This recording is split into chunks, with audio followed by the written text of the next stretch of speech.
What's up guys? Welcome back to the channel Hand Waving. Your friend Naruto Addict 2.0 is here again with a brand new Naruto fanfic that's going to change everything. A story where Naruto is betrayed and banished. But destiny has bigger plans for him. From exile to emperor, this is the journey of power, strategy, and love. Today's fanfic is titled, What If Naruto Was Ignored, but Secretly Became Kaguya's Heir? Part 1.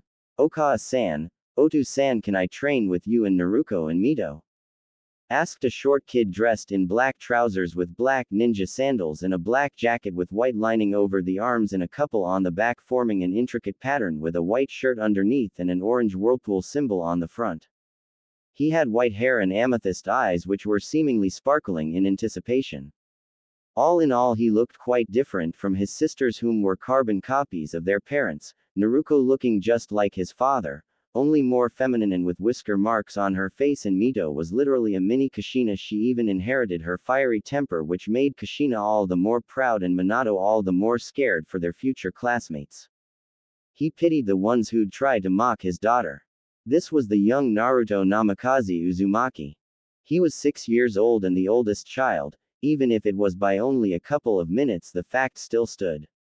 As for his request, you see, his father, Namikaze Minato the Yondaime Hokage, and his mother Kushina Uzumaki started training his sisters 2 years ago, and he wanted to train with them as well because he was frankly feeling left out.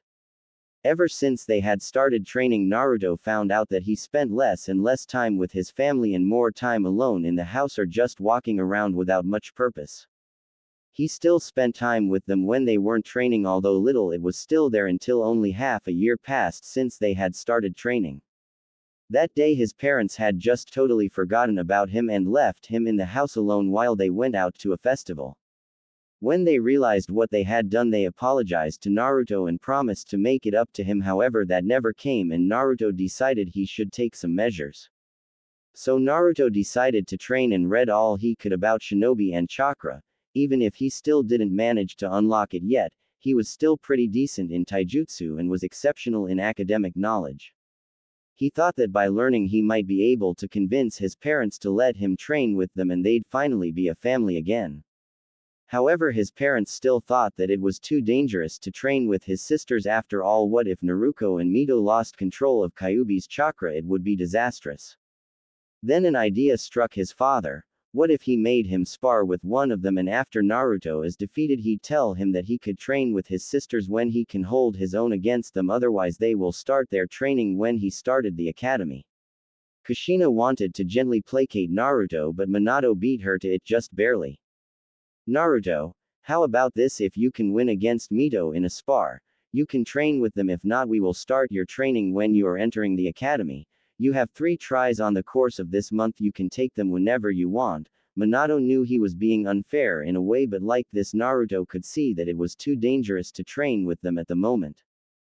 Kushina silently asked him what was he doing, and Minato reassured her that everything will be fine and that if anything happened they would be there to stop them. I am sorry Naruto Oni-chan, but you can't win as you are right now. Please, I don't want to hurt you, Mito said as she got into a basic taijutsu stance. You'll be impressed, Mito-chan, with what I can do, that is. Naruto also got into a taijutsu stance, but this was a pretty advanced one, which made both Minato and Kushina raise their eyebrows in thought. Where did Naruto learn that stance from? The two clashed as Minato announced the start of the spar, and surprisingly enough Naruto was holding his own against his sister, even managing a couple of hits. But all that is good must end, and Naruto soon got overwhelmed by his sister because of her sheer stamina.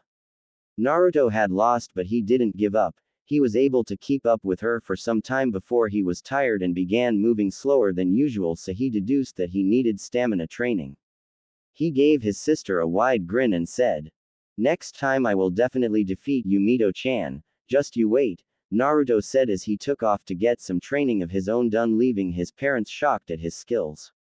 They hadn't taught him anything, yet he knew some pretty advanced taijutsu stances. However, they soon shook their thoughts, dismissing it as just a coincidence. Maybe he had seen it in a book and somehow got it down. Yeah, that was it. Naruto ran to his secret training place, which was the forest behind their home opposite to where their family was training, and did some endurance training like laps or just push-ups until he collapsed. Naruto decided to take a break and leaned on a tree prepared to take a nap. Naruto's mindscape. Naruto awoke in a sewer-like environment with shallow water on the ground. He walked for some time trying to get a hold of his bearing but got nothing. Eventually he found his way to an open space. He didn't get far before a hand on his shoulder had forced him to stop dead in his tracks. Naruto turned around to see a pale-skinned woman with delicate facial features in her early 20s. She had very long, sweeping white hair that was surprisingly reaching the ground, noted Naruto. Her eyes were white and her eyebrows were cut short. But the most noticeable features were two brown horns protruding out of her head along with a third red eye on her forehead. As for her clothing, she wore a traditional white kimono with tomos running down the center and edges of the groin. All in all, she looked very much like Princess to Naruto, but also funnily enough like a rabbit, especially with her pale skin and horns. In the end, despite this situation, Naruto couldn't help but laugh a bit at this. "Mou, it's rude to laugh at someone you barely met, you know," the person pointed out with a cute pout. "Sorry, you just look similar to a rabbit," Naruto said without thinking too much. Not too long passed before what he had said dawned on him and his eyes grew the size of saucers at his rudeness. "I am sorry, I didn't mean to say you are ugly or something. I actually think you are pretty and beautiful. It's just that I was surprised, that is the word," Naruto said, and also felt proud that he had managed to save the situation somehow, or that is what he thought. "Cute little one. Seems like I was right. Even after what he has been through, he is still pure and has a kind heart. This makes it much easier and much harder at the same time," the rabbit goddess thought as she reached with her hand to stroke his cheeks. "It's alright, I found no insult in that, but I do appreciate you calling me beautiful. It has been centuries since someone called me beautiful." Naruto was a bit uneasy now and also confused. Why was this woman so affectionate to him, and what does she mean by centuries? Was she joking? And even more so, how was all this happening? Last time he remembered, he was taking a nap. Where was this? Did he die in his sleep and got to heaven? "Are you a goddess? Seeing that I am already dead by the looks of it," the woman blinked and couldn't help but stifle a giggle at his words. "Hey, I died. What is there so funny?" Reaching a quick conclusion, she decided to make him hers. After all, she would give him a gift, and since no one wanted him, even his parents forgot his existence sometimes. She couldn't understand how was it possible to ignore such little boy when he was so cute and innocent, so why not make him hers? By the looks of it, he will exceed her expectations, and not to mention that the boy just seemed to radiate an aura that felt pleasant to her, even if this was not her true body but just a remnant. She hugged him closely and stroked his hair gently. This startled Naruto, but he quickly settled into it. "Listen well, Naruto-kun. Please don't interrupt me. Our time is limited. I will explain everything in one go, alright?" Naruto nodded in consent, and they broke apart with her starting her explanation. "My name is Kaguya Utsutsuki. I was known as the Rabbit Goddess, or the progenitor of chakra. My body is sealed away into the moon. You are currently speaking to half of me. Only half of my chakra was placed into you when you were born 6 years ago by me. As for why I did that, it is simple. I've chosen you as my son. You are to absorb the rest of my chakra and also gain the most powerful dujutsu in history, the Rinne Sharingan. Do not fret though, along with my chakra there will come the knowledge of how to use my powers as well.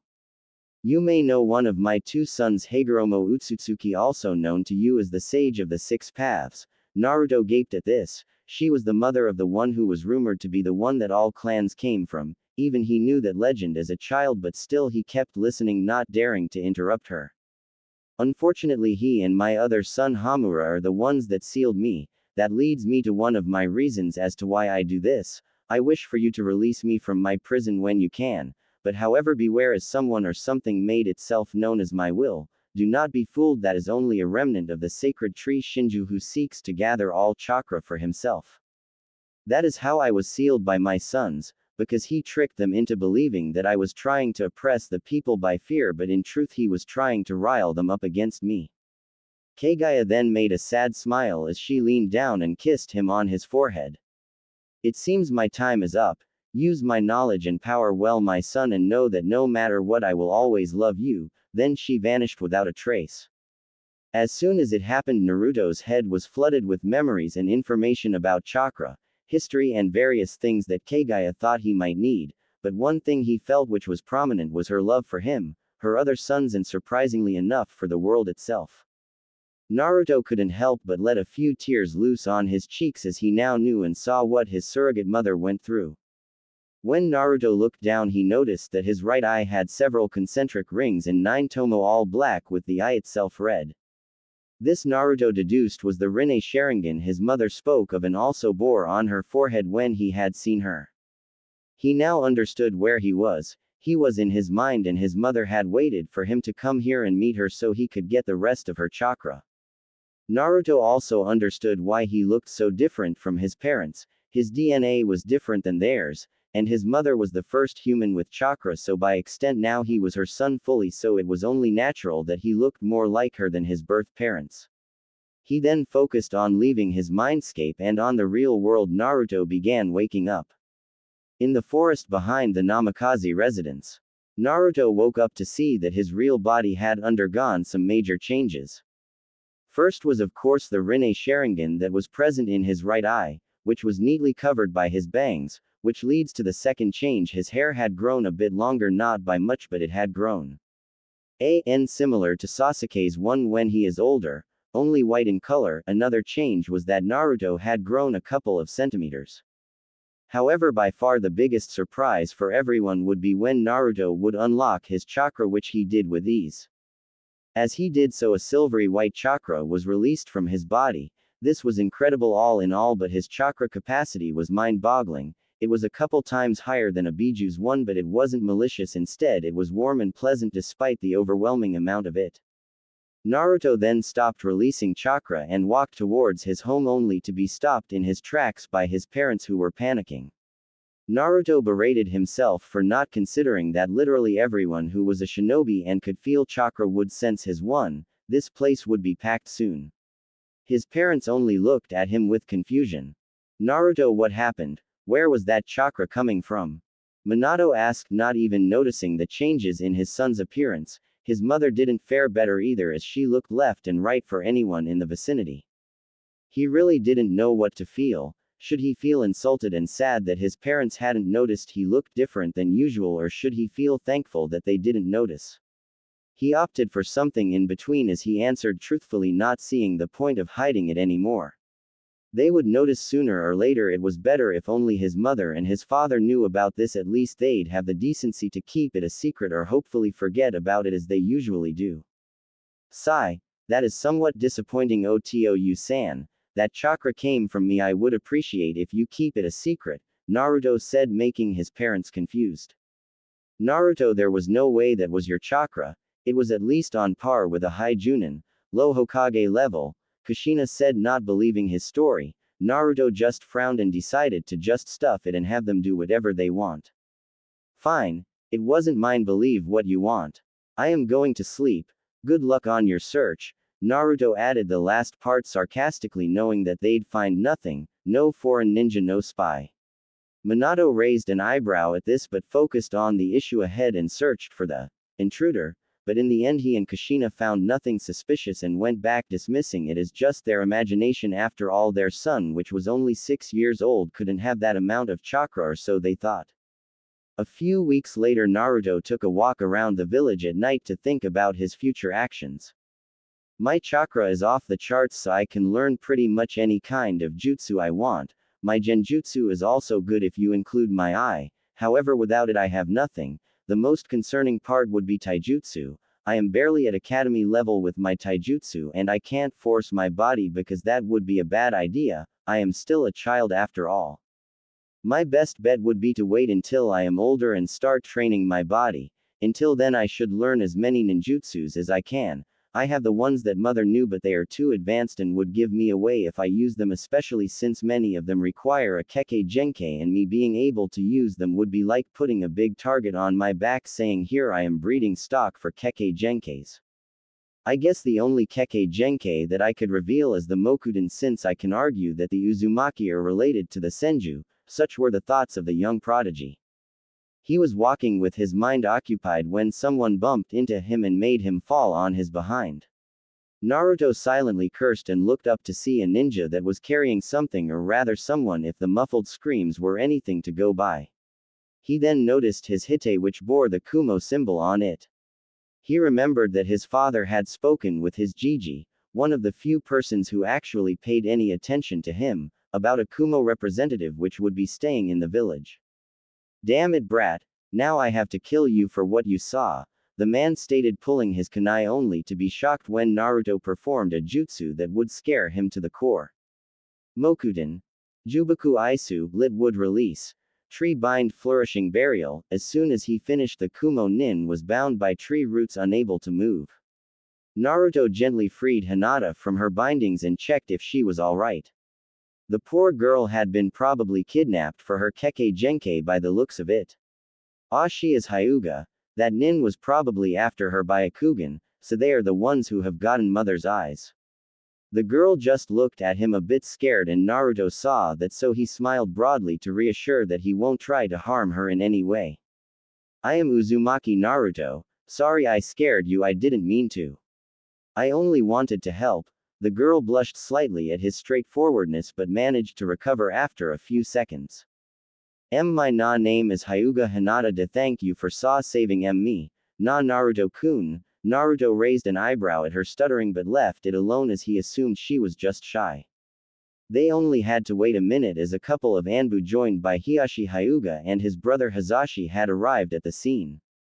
They looked at the man trapped in the roots and were surprised. There was another Mokuten user. They thought that the Shadaime was the last one and Tsunade hadn't inherited it, so who was the one who possessed such a powerful keke genkai? Fortunately for them, their shock was concealed by their masks, and for Hiashi and Hazashi it was normal for them to have emotionless faces, so hiding their emotion was easy. When they realized it was a 6-year-old boy, and by the looks of it he was the Hokage's son. Naruto-kun, we will have to take you to your father for this, he will want to know. The Anbu had a feminine voice and wore a cat mask over her face. Sigh. Fine, let's go. See you later, Hinata. Naruto waved as he left, with the Anbu woman leaving the other two Anbu to bring the diplomat to their Hokage, after they released him from his prison, of course. They arrived at the Hokage tower pretty fast and were now in front of the doors leading to his personal office. Hokage-sama, I have some new information for you, can I enter? The woman asked and got a come in from within the room. Minato noticed the young boy who was with her and raised his eyebrow at the woman. Cat, why is my son here? Minato asked, confused at the presence of his own son. Hokage-sama, the information regards your own son Naruto. We found him with the Hyuga heiress when we were searching for her after she was kidnapped. When we found them, the perpetrator, which was the Kumo diplomat, was trapped by roots in what looked like a tree. I suspect that Naruto has the wood release keke genkai, so I brought him here. That is all, sir, Kat reported, making Minato wide-eyed when he heard the words wood release in Naruto. He turned to his son and looked at him impassively. Is it true, Naruto-kun? Did you use the wood release on that spy? Minato asked his son, who shrugged like it was nothing. Yes, I did. When I realized he had kidnapped Hinata, I immobilized him with a wood release jutsu. Is that a problem, Hokage-sama? Minato flinched a bit when he heard his son call him Hokage-sama, but let it go as he assumed he was just showing him his respect for his position. No, this is actually good, for the village at least. Cat, who else saw this? Minato asked his Anbu. Minato was slightly surprised to see a 6-year-old perform an advanced ninjutsu like that without much difficulty. Something was definitely wrong. Boar, monkey, Hiashi and Hazashi Hyuga, and I presume the heiress as well, Kat reported without a flaw, knowing very well what the Hokage intended to do. Bring them to me. Also, as of now, this is to be an S-rank state secret. You will tell no one about this, understood, Kat? Yes, Hokage-sama. Kat left, leaving only the father-son pair in the room. Why didn't you tell me about this, Naruto? Minato asked, somewhat hurt that his son was keeping things from him and their family. You'd never believe me if I told you, Otou-san. Besides, does it really matter? I will only use this when I really have to, as it drains too much chakra from me. Naruto lied, conveniently not wanting him to know that he could actually make an entire forest without breaking a sweat. That would be troublesome. Somewhere a small Nara kid sneezed. I guess you are right. Well, you can go home now. Tell your mother I will be late for me, will you? Minato asked, knowing very well what Kushina was going to do to him later when he got home. He wasn't looking forward to it. She hated when he came home late or wasn't near the kids enough, but he was still the Hokage. Naruto at this got a huge grin on his face. Okawa-san will beat you into a pulp if you are late. You do realize that, right? I know, Naruto. Please don't remind me. Now go. Minato said, somewhat dejected, knowing that even if he was one of the strongest Hokage, he still had to face the wrath of Kushina, which would amount to 3 times the strength of all of the Hokage combined. He shivered at the thought. Maybe he'd let him off the hook, as this was an important matter. Naruto left silently, chuckling at his father's misfortune. 1 hour later, the council meets. What we are going to talk about here is to remain unknown to everyone else who isn't present in this room. Do you understand? Minato said with authority in his voice, to which everyone nodded. Minato prompted Kat to tell her report to them, and to say that they were shocked was an understatement. The civil council was going on about the CRA so they could breed the Mokuden, while the shinobi council was shocked except for Hiashi, who already knew. Danzo, however, saw an opportunity and wanted to seize it at all costs. Hokage-sama, I would be honored if you permit me to train the young boy in the arts of the shinobi, Danzo said, concealing a smirk. If I can get my hands on him, the position of Hokage will be all but mine with a weapon such as him. I will not give you my son for you to turn into a weapon, Danzo. Any other questions? Minato asked, feeling this wasn't over. Homura and Kaharu stepped up front. Hokage-sama, I believe that Naruto will need to be trained by someone in how to use his Kekkei Genkai correctly. Then why not Danzo? He is one of our village's best, Kaharu said, much to Danzo's delight. Before he could rebuke them, however, the Sandaime Hokage, Sarutobi Hiruzen, came to his rescue. Though a bit unneeded, it was still appreciated. I think I can solve that problem. Why not let Tenzo train him? He is quite proficient using wood release. Hiruzen took a puff of smoke from his pipe, then continued. Besides, the boy is only 6 years old. You are asking a bit too much from him. I suggest we let Tenzo gradually teach him what he needs over the years, starting from now. Hiruzen finished, making the two nod in agreement, and Danzo angry at him. That is a good idea. Any more questions? Minato searched the room until Sume, the matriarch of the Inuzuka, spoke her concerns, and probably the most were wondering as well. How could Naruto actually have the wood release? He was an Uzumaki, not a Senju. Hokage-sama, I don't mean to insult you, but how exactly does Naruto have the Mokuden? The woman asked, making Minato sigh, as even he wasn't 100% sure of how Naruto actually unlocked it. The most probable cause would be because my wife is an Uzumaki. Since the Uzumaki were cousins of the Senju, it is possible that Naruto could awaken it. I have already called back Tsunade to look into this. She will arrive in a couple of days. Jiraiya-sensei assured me of this, and so the meeting went on, with the civilian side proposing ridiculous things, like breeding the Mokuden, thus proving they weren't paying attention at all.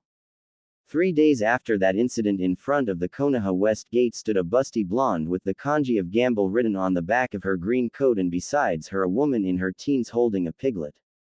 Home. Never thought I'd come back here after leaving only for a month. I wonder how that brat Naruto is doing. Tsunade asked, more to herself than anyone in particular. I am sure Naruto-kun is alright, Tsunade-sama. I hope Kushina and Minato are taking good care of him, Shizune added, knowing full well that Naruto's parents had a tendency to forget about him sometimes, and that made him feel lonely. Well, let's get done with this and go visit him. The sooner we finish, the faster I can visit my favorite godson, Tsunade said, walking towards the Hokage tower, intent on seeing her godson as soon as possible. In the Hokage office. Enter. Minato said, glad that Tsunade had finally arrived. So why did you call me back, you brat, and make it fast? I want to go see Naruto, and the faster I am done with it the better. Minato chuckled at this. Oh, the irony. Minato had called her back to check on Naruto since he had awakened the Mokuden, but she didn't need to know it was Naruto, yet. I want you to do some tests on a particular person. He should arrive any second now, Minato said to Tsunade, who looked annoyed. That was what she was called back for. To check on a person, they'd better be important. If this is what you called me for, I am going to visit Naruto. When they decide to come, tell them I will check on them tomorrow, Tsunade said, prepared to leave when the door opened to reveal a young kid. He looked into the room, and when he spotted Tsunade, he ran right to her and hugged her. Tsunade was stunned for a few moments before realizing this was her godson. Tsunade Obaa-chan, you came back, but I thought you were supposed to come a month later. Naruto was confused but happy. I am guessing you are the one that Minato wanted me to check on, Naruto, right Minato?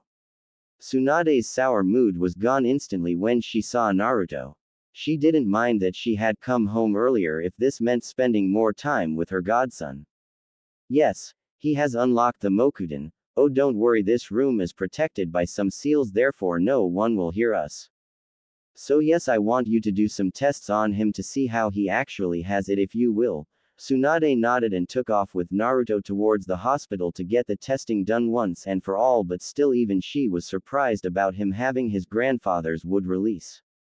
After taking his blood and testing it with various methods, she found nothing out of the ordinary, and it did indeed seem that he had affinity for Mokuden. It was strange, but it made sense, so she didn't press the matter anymore. She was happy for her godson, even if by him having Mokuden it was basically like placing a big target on him. Tsunade was sure that she along with Jiraiya were competent enough to protect Naruto, not to mention his parents. 6-year time skip at the academy. Naruto was sitting at the last desk near the window alone as usual. A lot happened in the 6 years that had passed. For one, his taijutsu had improved to low chunin, possibly mid chunin. His ninjutsu was the best by far, as he could literally learn anything in the span of a day. And that was if the jutsu was complicated, if not it would take him only minutes to learn it. His genjutsu on paper was crap, however Naruto was actually good at genjutsu, he just preferred not using it. Tenzo taught Naruto about the Mokuden, not that he needed to, and if you go by his reports he was fairly skilled at it, for what they knew at least. His appearance was more and more like his mother by the years, his skin got paler and his hair was miraculously still at the same length. He also got taller, so now he was 156 centimeters. He was wearing a black coat with 9 white tomo on the back with a dark blue shirt underneath, black anbu pants and dark blue ninja sandals.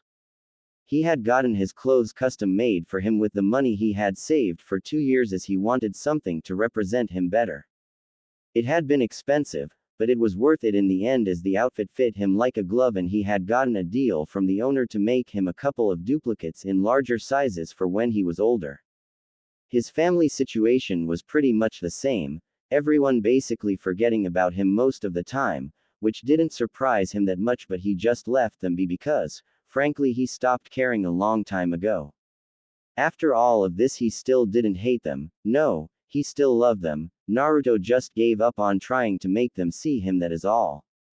Now on the day of the graduation he stood awaiting his turn, tuning out the formalities and everything Iruka was saying until the time came to call the students to take their test. Naruto heard the names of some of his colleagues who were from clans such as Nara, Akamichi, Yamanaka, Hyuga and so on. Naruto didn't care that much for making friends or getting Rookie of the Year or girls, he had one goal and one only. For that he only needed to graduate, not to be top of the class or make friends. The only people he actually talked to when they talked to him were Hinata or his sisters, the latter a little bit more forced. He also frequently napped during the classes, which irked Iruka to no end, but when he'd ask Naruto a question about it he'd surprisingly know more than the books said. A good example of this was when Iruka had asked him what a dojutsu is.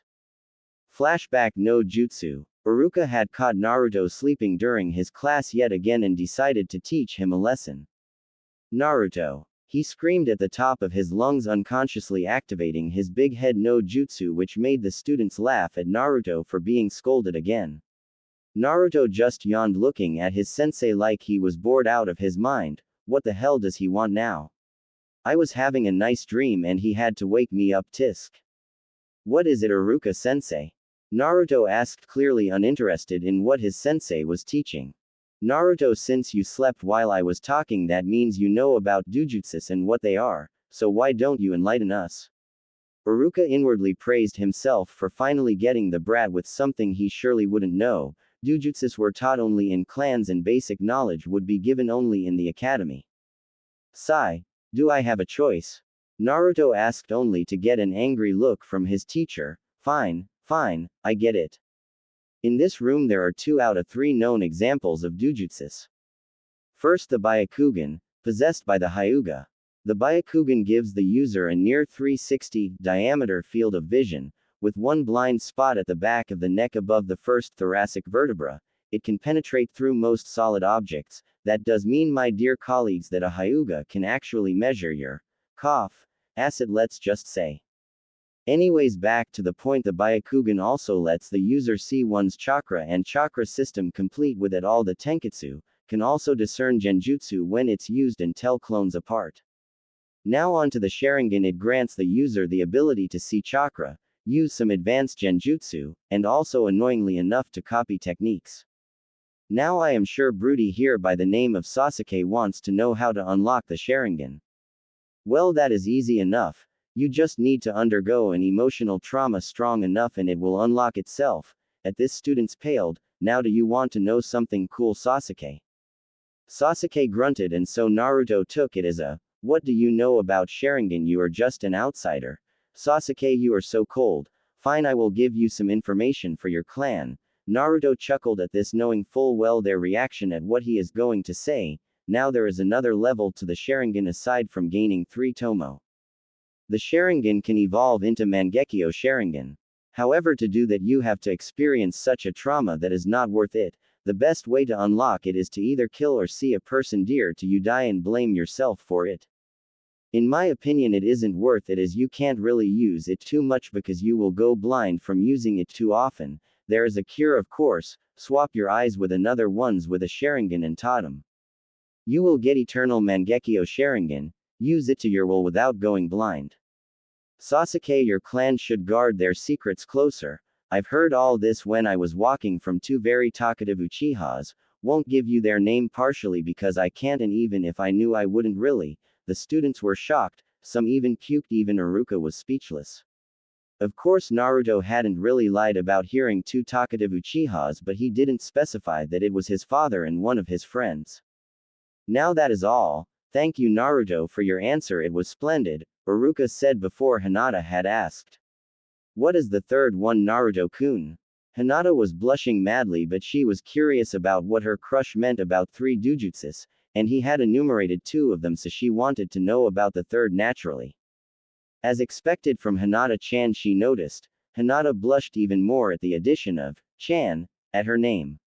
Indeed, I said in this room there are 2 out of 3 known dujutsus, the Sharingan and Byakugan. However, the third dujutsu puts those 2 to shame. This made Sasuke scream in outrage. A dujutsu better than the Sharingan? What was the Dobi talking about? While Iruka just raised an eyebrow at this, not knowing where he was going with this. What do you mean, Naruto? Asked Iruka, genuinely curious. Well, simple, Iruka-sensei. The third dujutsu is known as the Rinnegan. Not many know about it since it is supposedly only a legend. Their nickname is the Eyes of God, and for a good reason too. The Sage of the 6 Paths possessed the Rinnegan, which of course is also a legend. I don't know that much about the Rinnegan, just bits and facts really. Stuff like it grants the user all affinities known: water, fire, earth, wind, lighting, and even gravity. They really are the eyes of God in a sense, but as I said, they are only a legend because no one has ever seen them ever, so it is basically a myth. No need to concern yourself, Sasuke, your precious Sharingan is fine, it is still tied with the Byakugan. That is all I had to say, sensei. Now I will resume my sleep if you will. Good night. And with that, Naruto fell asleep once again, leaving an angry Sasuke behind with his fan club angry at him as well, while the rest were surprised at the information Naruto possessed. Flashback: no jutsu release. After that, he was called in by his father for a meeting with the 2 heads of the clans, and he had to explain from where he knew all that information. Naruto had said that he just heard some people talk about it and the rest was from books. Which wasn't entirely a lie, he had learned about them from books and the rest he did heard from someone, so it was the truth only not all of it. Then he heard his name being called. Naruto Namikaze Uzumaki. He got up and went in to take the test intent on finishing fast then go home for some training to expand his chakra levels. First perform Kawarimi no Jutsu. Naruto replaced himself with a log just before the kunai had hit him. Good. Now make a clone or how many you can make, Iruka said looking at Naruto expectantly. Kage Bunshin no Jutsu. Naruto made 4 clones of himself and dispelled them when the teacher gave him the okay. Congratulations, you pass. Take your hite and wear it proud. Naruto wrapped it around his left arm and turned to leave when he was stopped by Iruka's voice. Naruto, where did you learn to make Kage Bunshins? Iruka had asked since this was considered a B rank technique, yet Naruto made 4 shadow clones with ease. I learned it when I saw Mito and Naruto do it, so I just copied the hand signs. If I have to say though, I can probably make 10 shadow clones without collapsing. More would be too much for me. Iruka looked at his student impressed. To be able to make 10 shadow clones was nothing to laugh at, especially when you are only a fresh genin. Nice job, Naruto, you must have good chakra reserves to able to keep so many clones. Even I would be hard pressed to maintain that many, Iruka said with pride in his voice. Thanks, Iruka sensei, I will take my leave now. A good day to you both, and with that he took his leave, leaving the 2 teachers do their job. Naruto of course had lied about being able to make only 10 shadow clones. With his reserves he could probably make thousands and feel nothing, but they didn't need to know that. Later in the meeting room. So today we are here to decide the team arrangements, Minato stated looking at the people seated around. On his left was Sarutobi Hiruzen the Sandame and on his right was Kushina his wife, while across them stood Hitaki Kakashi, Yuhi Kurenai and Sarutobi Asuma.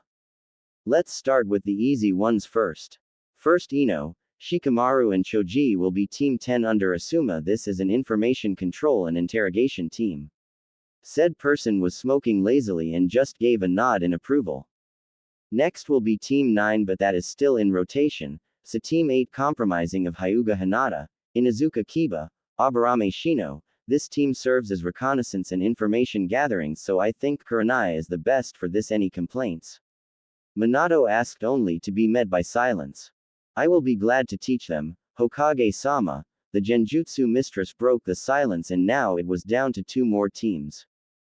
Team 7 will be comprised of Naruto, Mito, Uchiha Sasuke and Haruno Sakura. At this everyone raised an eyebrow, most because 4 genins in a cell was unheard of, while some, mainly Hiruzen, Kakashi and a certain Anbu, thought that Minato was forgetting something but chose not to say anything for the moment. Let me explain my decision. This will be our front line and assault team since we have my daughters who are powerhouses because of the Kyuubi, Uchiha Sasuke who will more than surely unlock the Sharingan and become a ninjutsu specialist, and lastly Haruno Sakura who has almost perfect chakra control which has the potential of becoming a great medic ninja. As for their sensei, Kakashi will take that job and Kushina since he will need some help and she is familiar with the 2. Hiruzen had enough and decided to voice his concerns. Minato, what about your son, Naruto? The old man asked, narrowing his eyes at him. Sigh. Let me get to it, sensei. Naruto, due to his special circumstances, will have Yamato as his sensei. I know Naruto is slacking off in every department, however I also saw him training with Yamato and I have to say he is more than suited to work with him. They would make a great team, Minato concluded while Hiruzen smiled happy that Minato hadn't forgotten about his own son. Are you sure he can handle missions with Yamato, Hokage-sama? From what I heard he was dead last in the academy and barely passed. Kurenai asked, concerned for the kid but also a bit surprised that the Hokage would show such blatant favoritism for his own son. To her surprise it was Hiruzen who spoke in the boy's defense, not Minato. Kurenai, I don't think you know enough about Naruto to say that, Hiruzen said, his voice hard, clearly upset that she had indirectly insulted his surrogate grandson. I mean no insult, Hokage-sama, but it is a fact, is not. He graduated last, Kurenai once again stated, making the Sandame sigh. Yes he did, but I've also seen the kid train and I can see he is giving nowhere near his all and is secretive about his skills. A good thing to do also. I have heard an interesting report a couple years ago from a certain academy teacher named Yumino Iruka. Minato knew where he was going with it and smiled at the memory. Want to hear it? Everyone besides Minato and Kushina nodded. Okay, I will tell you about it in a short summary since time is of the essence. To put it short, the kid knew more about Dujutsus than the academy ever taught and knew information about the Sharingan that even the Uchiha didn't. He also knew the weakness of the Byakugan. This made everyone's jaws drop to the floor. How is this possible? Asked Kakashi confused. He knew almost all there was to know about the Sharingan despite all that Naruto knew more than the Uchiha and himself knew. That wasn't possible. To this day we don't know how he gathered the information. However, the facts he listed about the Sharingan were proven after some time, and I am pretty sure the ones about the Byakugan were accurate as well. However, most mind-boggling is how Naruto knew about something that I am willing to bet no one in this room knows. Kakashi stared wide-eyed at him along with the others. The notion of a kid knowing something about Dujutsus that even they don't, that was a good joke. Don't joke about it, Sandaime-sama. Hiruzen got a wide grin at this and decided to profit a bit from this. How about a bet, Kakashi-kun? Proposed the older Kage. Name the stakes, Sandaime-sama. Kakashi said, confident enough in his knowledge about the Sharingan and Byakugan and Dujutsus in general. If you win, you never get to do the mission. Catch the missing cat Tora. Kakashi nodded enthusiastically while Kushina prayed he knew what Hiruzen was about to say, knowing full well how dreadful it was to catch that cat. However, if I win, I get all the Ika books that I don't have from your collection. Minato's sweat dropped at this while the rest face-palmed. Kakashi, however, nodded, albeit a bit reluctant. Fine. Have you ever heard of the Rinnegan? Kakashi looked at him puzzled. What was that? Was it a Dujutsu? Or was he just making it up? I've never heard of it, Sandaime-sama. Is it a Dujutsu? Kakashi asked, knowing that he had doomed his collection, but he'd mourn that later or hide it depending if he could or couldn't. Now his curiosity took the better of him. Looks like I won. You owe me 3 Ika books, Kakashi-kun. Kakashi paled at this and hung his head down. The Rinnegan is a Dujutsu rumored to be possessed by the Sage of the Six Paths. According to Naruto, it grants control over all elements plus gravity. Also, from what we asked when he came in, apparently the Rinnegan, he theorized, forms when an Uchiha and a Senju mix, therefore the lack of one, though he did say that an Uzumaki could work as well instead of a Senju. Apparently the chance of unlocking this Dujutsu is 1 in a million and you need to go through extreme trauma for it to awaken. Of course all of this is his theory, but it is a viable one nonetheless. Now, dear Kurenai, do you still think Naruto can't handle missions with Yamato? The old man had a smirk on his face while the rest were gobsmacked at the revelation. Regarding that, I wish for Naruto to take his test along Team 7 if possible. Kakashi, Kushina, the two nodded in acknowledgement. And with that they went on with the team assignments. Next day at the academy. Naruto was staying in the back as usual, waiting for his name to pop up in one of the teams. Team 7 is Naruto Namikaze Uzumaki, Mito Namikaze Uzumaki, Uchiha Sasuke. The two were happy to be placed in the same team while Sasuke just thought that it was better this way since they wouldn't drag him down, while a certain pink-haired Banch-air girl screamed along with others until another name popped up. And Haruno Sakura, your sensei, is Hitaki Kakashi and Uzumaki Kushina. At this, Sakura fist pumped and thought something along the true love wins, while the two sweat dropped at the mention of their first sensei, knowing full well he will be late at least 2 hours. Oh well, they could spend time with their mother while waiting. The team naming continued until Team 10. Naruto, thinking he had been left out, turned to leave until Iruka spoke. Naruto Namikaze Uzumaki, your sensei is Yamato. Now please wait for you sensei to arrive. Naruto raised an eyebrow at the name and sat back. Soon a man with short brown hair and black almond-shaped eyes. He wore the standard Junin uniform, only without the swirling whirlpool and with 2 pouches instead of 1. He also wore on his head a Hapuri-style forehead protector that framed his face. Naruto now knew who Yamato was, another codename for Tenzo. Naruto, how have you been doing? Asked the man with a happy expression on his face. Naruto knew however what he truly meant was, I hope you haven't neglected your training Naruto, and so he responded accordingly. I've been doing fine just as usual. Truth was Naruto didn't need training from him but his father had said that he needed to, the man was a slave driver. However over the past years Naruto had grown to like Yamato even if only a bit. Glad to hear that. Unfortunately we have to wait for Kakashi and Kushina-sama to arrive since we have to talk with them regarding an important matter. At this all the members of Team 7 raised an eyebrow, and finally Naruto being the bold one decided to voice her concerns. What do you need with our team Yamato-sensei and why does Oni-chan have to be in a team by himself only with his sensei? Asked Naruto confused. She would have loved to have Naruto over the emo Sasuke or Sakura the Banshee. You will have to ask Hokage-sama about that. I don't make the teams Naruto. And with that silence prevailed the room for almost 1 hour until Kakashi showed up along with Kushina. Ah, meet me on the roof in 5 minutes, me and Kushina-sama will be there, Kakashi said body flicking with a swirl of leaves along Kushina who gave a sigh. Not too long after that the same happened with Naruto and Yamato leaving the 4 freshly genin to walk to the roof. 5 minutes later on the roof. Now that we are all here, we should start by introducing ourselves, Kushina said glaring at Kakashi slightly for his tardiness. She'd have to fix that.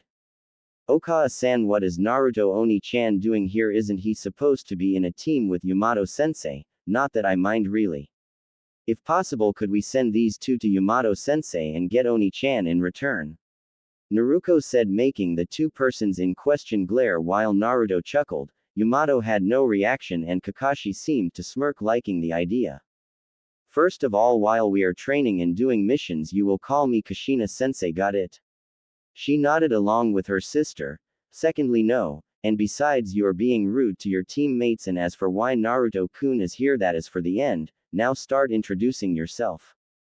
Can Kakashi-sensei start first? To give us an example, Sakura said, while everyone mentally face-palmed at that.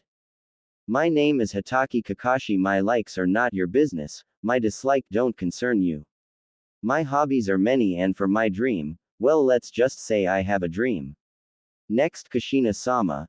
Everyone's sweat dropped at this while Kushina sighed. So all we learned was his name, all of the ones present thought at the same time. My name is Kushina Uzumaki. My likes are ramen and my family, my dislikes are arrogant people along with people who badmouth my hair. My hobbies are training with my daughters and other things among many. My dream is to see my kids marry and be happy, Kushina said with pride. Next Yamato, since you are a sensei as well, Kakashi said only for the person in question to say, I pass. This made Naruto chuckle at the antics of his sensei. Anyways next is Pinky there. My name is Haruno Sakura. My likes are, looks towards Sasuke. My dislikes are Ino pig and people who insult others for no reason. As for my hobbies, glances at Sasuke. My dreams are, looks again at Sasuke and screams lightly. Great, I have a fangirl in my team. Both Kushina and Kakashi thought at the same time. Next broody over there, enlighten us please, Kakashi said sarcastically to which Sasuke scoffed. My name is Uchiha Sasuke. My likes are tomatoes and fighting strong opponents. My dislikes are ignorant and power-hungry people. My hobbies are training with Itachi ni and my dream is to rebuild the Uchiha clan. Sasuke had taken pretty well the massacre of the Uchiha clan, though it was given that he had accidentally overheard his father speak about it and told his older brother Itachi, who unfortunately killed all the clan excluding his mother and himself since they had nothing to do with it. This was a SS rank secret and to the public it was told that the massacre was done by an unknown nin, that way Itachi could stay with his little brother. Itachi was grateful to Naruto for telling him about the after effects of Mangekyo Sharingan so he wouldn't go blind. He was certain that he'd notice eventually but it would probably be too late for him by then. He is taking the massacre better than I thought he would. Well, that is one less problem to solve, Kakashi thought. Next the blonde there. Kushina glared at him for the remark but said nothing, for now at least. My name is Namikaze Uzumaki Naruto. My likes are ramen and my family. My dislikes are the time it takes to cook ramen and people who insult my family. My hobbies are training with Okawa-san and Otou-san and pranking. My dream is to become Hokage Datbeo. Kushina smiled at her, then prompted Mito to go next as she feared that if Kakashi said redhead he'd pound him into the ground. My name is Namikaze Uzumaki Mito. My likes are my family and sweets. My dislikes are people who insult my family, arrogant people in a certain orange book that I am sure Okawa-san hates as well. Kakashi knew that this was a silent threat and noted to himself to be wary around Kushina and Mito. As for hobbies, I like reading and training. My dream is to become an accomplished kunoichi much like Tsunade Obaa-chan or Kushina-sensei. Next, you with the book. Naruto looked up to see everyone look at him expectantly. Alright, though you probably already knew this and don't really need to know this, but whatever. Naruto said, shrugging, not really seeing the point in it as this wasn't even his team. My name is Namikaze Uzumaki Naruto. Long and bothersome, I know, right? Naruto chuckled. My likes are reading. Star and moon gazing. My dislikes are arrogant people, warmongers, greedy people, and the list goes on. However, one thing that I dislike the most are people insulting my family or hurting them, especially Okawa-san. I will one day bring you back. My hobbies are training and gardening. I don't exactly have a dream, but I do have a goal which I don't want to tell you, the whitehead concluded, making Kushina raise an eyebrow at the last part, curious about what it was. Now, as for why Naruto is here, that is simple. He is here to take the test along with you to become a genin. Yep, you aren't genin yet, Kakashi explained to the now confused genins. The test will be held if you come at training ground 7, including Naruto. Oh, and don't eat too much, you will just puke it all out. The senseis plus Naruto left with the body flicking jutsu in a swirl of leaves, leaving the two sisters walk home and irritated Sasuke, which was constantly being pestered by Sakura for a date. Next day, 9:30, training ground 7. In a cloud of smoke, the two sensei appeared before the 5 genin who were all, besides Naruto, chatting about what this test would be about. Naruto, who was in a tree, hopped down and looked at his mother and Kakashi expectantly. Now you are all here for your test, so it is rather simple. You will have to take a bell from Kakashi. The ones who take a bell before the time is up past the others are thrown back to the academy, Kushina said with a sweet smile while Kakashi took out 3 bells. Why are there only 3 bells, Kakashi-sensei? Naruto asked, since she was curious about the number of bells. Did that mean that only 3 of them could pass? Simple. The 2 that don't get a bell will be sent back to the academy, Kakashi said with an eye smile. Now let the test begin. All of them ran out towards the forest, albeit Naruto being dragged by Mito, all besides Naruto. Kakashi looked at him suspiciously while Kushina was also wondering what he was doing from the tree she had hopped on. Why are you still here, Naruto? Kakashi didn't know what to believe. Naruto wasn't the type to go on a frontal attack, but when Naruto sighed, it was clear to Kakashi that something was on the mind of the fresh genin. Aren't you a bit cruel, Kakashi-sensei and Kushina-sensei? Naruto asked with a small smile gracing his lips. What do you mean, Naruto? These are the rules. If you don't want, you can always go back to being an academy student if you want to, Kakashi said with his voice emotionless.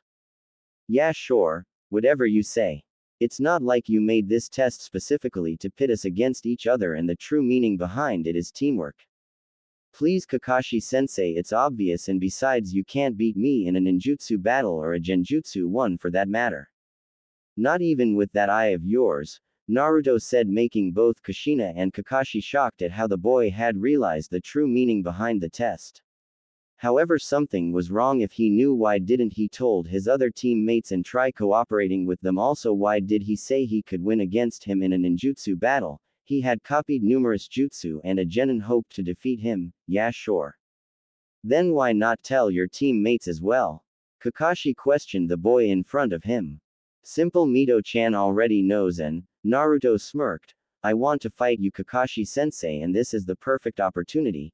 You might want to use that eye of yours. This will get ugly, Naruto said, making the necessary signs for a fire jutsu. Kakashi widened his eye at this. Elemental manipulation was a chunin skill, not a newly graduated genin one. Kaden. Karyu Enden. Lit fire release. Fire dragon flame bullet. A huge fire dragon sped towards Kakashi, who had to make quick hand signs for a water jutsu. Sweden. Suiryuden no Jutsu, lit water style. Water Dragon Bullet Jutsu. The jutsus clashed, canceling each other, but before long Naruto made hand signs for a wind jutsu by the looks of it. Futon. Datapa Wind Release. Great breakthrough. Kakashi was taken by surprise by this and had to use Kawarimi no Jutsu, but when he looked down Naruto was gone. Shrugging it off, as he checked the bells which were still there, he went on to place a genjutsu on Sakura, then fight Mito and Naruto, and lastly bury the poor Uchiha with an earth jutsu. Suddenly the alarm clock beeped, signaling the end of the test.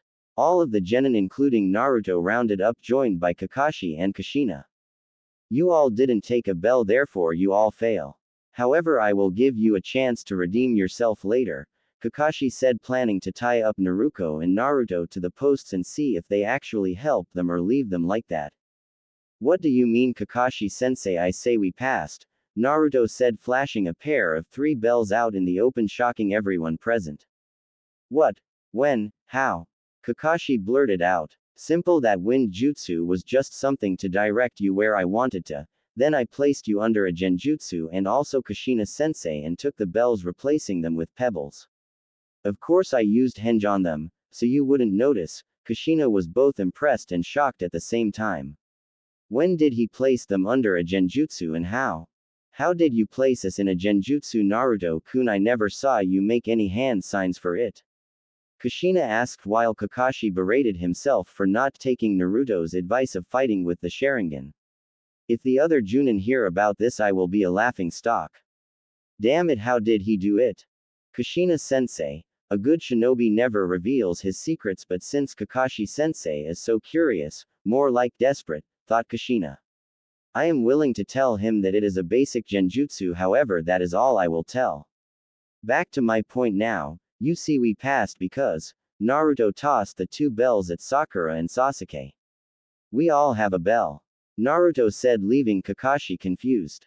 So that means your sisters go back to the academy, Naruto? The 2 in question looked sad, but not for long. Heck no, it was boring as, I won't do that to them. It's simple really, I said we all have a bell, therefore me, Naruto-chan and Mito-chan are sharing this bell. Naruto held it up for Kakashi to see it, making the 2 sisters smile and Kushina giggle at his cunning nature. You all pass, luckily so. If not for Naruto, who understood the true meaning of this test, which was teamwork, you would have probably failed. Oh well, from tomorrow you will all start doing missions. Of course Naruto will do them with his sensei, but we will do ours as well. Dismissed. Kakashi and Kushina then disappeared in a swirl of leaves, leaving the 5 newly instated genin alone. Naruto was then approached by his sisters, who now had happy smiles on their faces.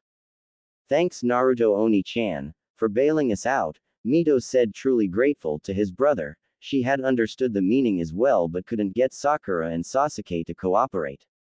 Yeah, thank you Naruto Oni-chan for helping us, Naruto said, making Naruto wave it off like it was nothing.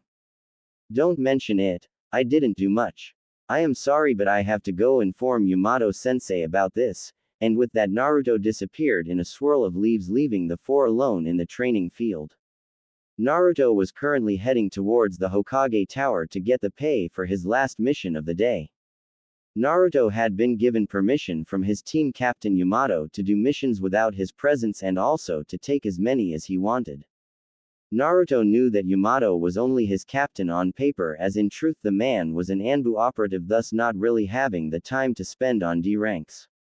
This led to Naruto completing 100 D rank missions in the span of a week with the help of his shadow clones. Minato at first was curious and didn't understand how his son could finish so many missions that fast.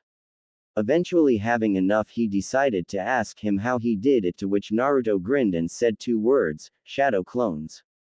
Most fresh genin would whine and ask for more challenging missions, but Naruto didn't care. In fact, it was better in a way, since like this he could finish them fast, then train to expand his chakra reserves or train his taijutsu, as to him it was subpar. Naruto got there fast and entered intent on getting his pay for today's last mission. Instead, he heard his sister Naruko shout out in outrage. I am tired of these boring chores. Otu-san, can't we get a more exciting mission like escorting a prince or some royalty? Everyone's sweat dropped at the comment. Naruto, everyone has to do a certain number of D ranks before their sensei thinks they are ready for AC rank. Minato sighed, knowing he was going to get a headache from the council for what he was going to say next, but continued anyway. However, since you performed the minimum of D rank missions, I am willing to give you AC rank that just came in if Kakashi approves, of course. Minato finished, making the fresh genin look at Kakashi expectantly. Kakashi was lost. On one hand, he was bored of the D ranks himself, but this gave him ample opportunity for his reading material. On the other hand, AC rank will give his genin's experience and also get Naruto off his back for some time. Kakashi then noted Naruto standing at the door looking at the exchange between them happen and got an idea. What if I bring Naruto with me? From what Tenzo told me, he should easily be able to handle AC rank if not AB rank. This would give me a good chance to read in peace and quiet. Now let's see if I can make this work. Kakashi thought, acting quickly, fearing he might lose his opportunity if Naruto decided to leave and come later to hand his scroll. Minato-sensei, I'd be willing to take this mission and I think they are ready. Kakashi looked at them and I smiled, then switched his gaze back to Minato. However, just for insurance, I'd wish to take an additional genin team for this C rank. Kakashi set his sights right on Naruto, who mentally berated himself for not leaving straight away. Minato and the rest of the genins looked towards the door only to notice Naruto standing there waiting for them to finish. Minato smirked and nodded at this, understanding Kakashi's point. All right, the genin team assigned to you will be Team Yamato. However, since Yamato's on a special mission, only Naruto will come with you as he is the only genin of his team, Minato said, making the genins raise an eyebrow at this. Well, all of them besides Naruto, who was too happy to get AC rank to notice anything around her anymore.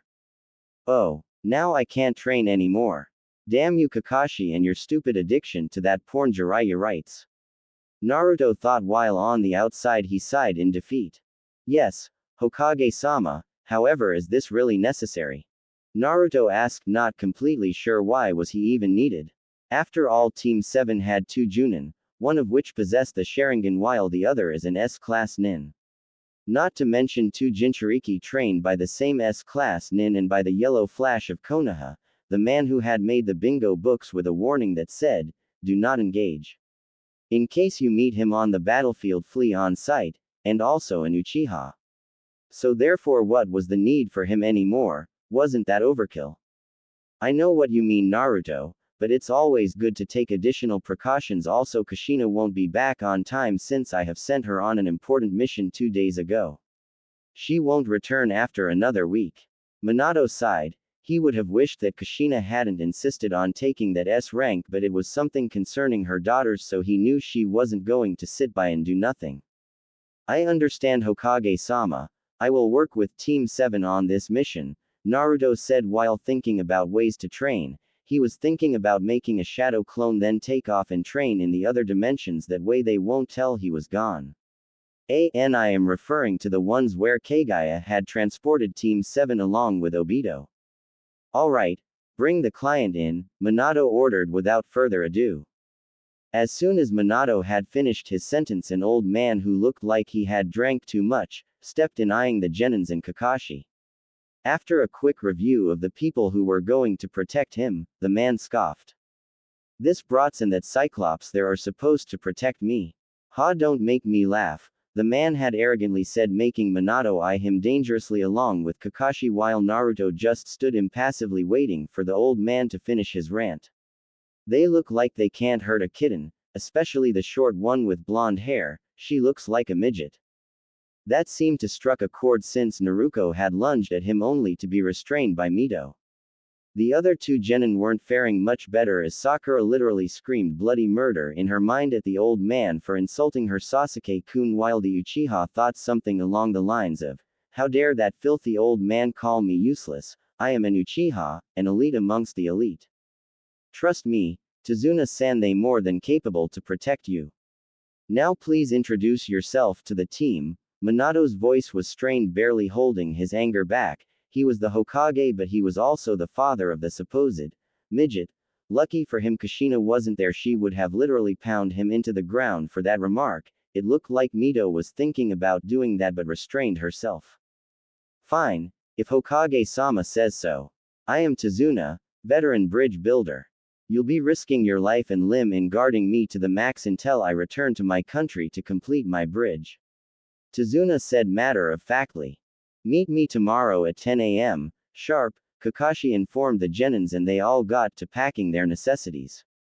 Minato and Kakashi had a bad feeling about this mission that they couldn't just shrug off. Something was wrong with the old man, he seemed almost desperate. Next day 10 o'clock in front of the Konoha gates. Naruto, Mito and Sakura all gasped seeing Kakashi actually on time for something. This was a miracle. The man rumored to be late for his own funeral was actually on time for something.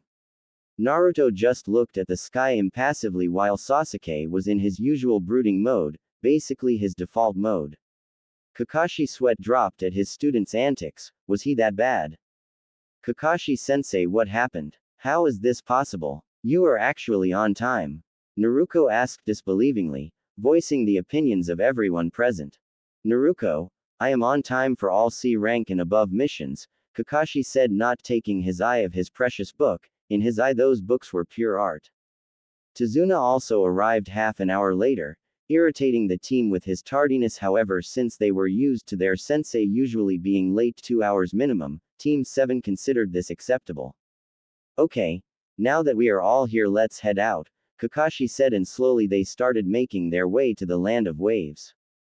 The trip was mainly uneventful with only light chat going on between Sakura and Tazuna with the occasional remark from Naruto. That is until Naruto had noticed a puddle of water. A genjutsu? That is pretty stupid, it hasn't rained in weeks and yet there is a puddle in the road. Why not stick a goddamn orange suit and place a sticker on your back saying, "Hey, I am here, kill me now"? That would be less conspicuous than this, Naruto thought, waiting for their move. He didn't have to wait long as they first went for Kakashi, trapping them with their chains. Kakashi waited for the opportune moment, then used Kawarimi, replacing himself with a log just before being slashed into pieces.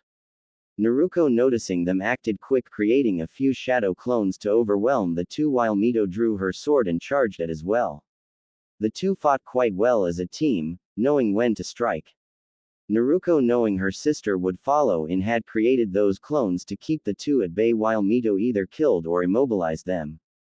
The two enemy ninja made quick work of the clones but had been trapped by a shuriken and a kunai, thrown by Sasuke, that had been lodged in the middle of the chain connecting their two hands. Therefore Mito made quick work of them, slashing the hands that were connected to the chain. They didn't have much time to react as they screamed in pain at the now missing limb. Naruto watched all this silently, yawning. They were probably only chunin by the looks of it. Even if it was true that his taijutsu wasn't anything to marvel at, his ability to react or his speed weren't something to laugh at. If he'd have to say, he'd beat Guy in a battle of speed and sheer force, but Guy would topple him on sheer taijutsu technique. Soon Kakashi was back into view and smiled at his students, proud for the way they handled the situation. He then quickly got some information from the now no demon brothers and found out they were aiming for Tazuna. After getting a death glare from Kakashi, Tazuna had promised to explain everything to them once they were on the boat. Tazuna had kept to his word and revealed that he was indeed targeted by missing nins who were apparently hired by Gato, an underworld criminal who extorted people. Tazuna explained how Gato didn't want the bridge to be finished because that would basically cut them loose from the chains that bound them to make trade with him. After a careful deliberation and voting, they decided to continue the mission. They soon hit land and headed towards Tazuna's house. During this, however, Naruto sensed something in one of the bushes and threw a kunai only to scare a little white bunny. Seeing this, Tazuna and Sakura yelled at Naruto for scaring them when it was actually just a little bunny. However, the smarter ones from the group, meaning Naruto, Kakashi and Mito, had noticed that the so-called harmless animal had white fur when winter had passed, which was odd.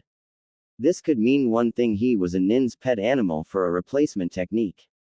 Kakashi sensed the impending danger and warned the genins and their client. Heads down. Kakashi prompted Sakura to the ground while Sasuke did the same to Tazuna. Mito and Naruto also managed to dodge in time. The only one who hadn't dodged was Naruto. Instead, he chose a more direct approach. He caught the sword with his right hand, stopping it in tracks, making everyone's eyes widen in surprise. After a few moments passed, he had thrown it back from where it came, promptly sticking it in the tree. A tall man with short spiky black hair, brown eyes and half of his face covered up in bandages was standing on the blade of the sword, glaring at Kakashi and Naruto. Nice to have you join us, Momochi Zabuza, one of the former 7-7 swordsmen of the mist, now a missing nin. Kakashi pulled up his hite to reveal his Sharingan. Copy ninja Hitaki Kakashi of Konoha, rumored to have copied over 1,000 jutsus with his Sharingan. I will be honored to kill you, Zabuza said, getting down along with his sword and landed on the water surface, standing on top of it. Kakashi was about to order his genins to step down and protect Tazuna, however he was stopped by Naruto, who looked at Zabuza with a boring look on his face. It surprised Kakashi to see Naruto so relaxed while the others tensed further under the pressure. Yeah, swordsman of whatever, can we get this done with already? I have some important things to do, Naruto said while yawning to emphasize his point. Kakashi looked like Naruto had grown a third eye on his forehead. Didn't he know that this was a powerful enemy that he couldn't hope to measure up with? It was beyond impossible for him to fight Zabuza. A sudden mist enveloped the place and one couldn't see nor sense chakra in it by the looks of things. All but Naruto he could see clearly and also feel his chakra, because no matter how much you try you can't erase all chakra from your system that would kill you, as chakra is necessary to live. Naruto couldn't help but chuckle as he thought of a way to make up for the time he had lost. 8 points, a voice echoed within the mist. What is it? Sakura asked, dumbfounded. The larynx, spine, jugular, lungs, liver, vein, collarbone and heart. Now which vital organ do you want to get struck at? Zabuza asked, making the genin restless. Naruto and Mito tightened their grips on their kunais while Sasuke looked ready to commit suicide from the bloodlust, and Sakura was pretty much a statue with a kunai in her hand. Naruto finally got sick of waiting around and went for the assassin himself. Eat this, Raiden. Raijuruden no Jutsu, lit lighting style. Lighting water dragon bullet. Naruto created a big water dragon infused with lighting chakra to make sure Zabuza is stunned if he doesn't die, that is, and aimed it straight towards him. Kakashi watched as Naruto performed a jutsu with only a single hand sign and combined two elements. At this point he was beyond impressed. To have such a good mastery over elements, to be able to use them in tandem is something hard to do, if not downright impossible. The kid was a prodigy like no others. To be able to use such a jutsu without breaking a sweat would mean he has incredible chakra control and chakra reserves. Zabuza dodged the first attack of the water jutsu, but the damn thing kept homing on him and he was getting tired of running away. Zabuza then changed his plans from taking out first Kakashi to taking out the brat. He made some water clones to take care of the wannabe ninja. Naruto saw two water clones charging at him, ready to slash him to pieces. The normal eye wouldn't even see them get close to him, however to Naruto it seemed slow, it was like they were moving in slow motion. Fine, want to play that way? He inhaled deeply, then, Kaden.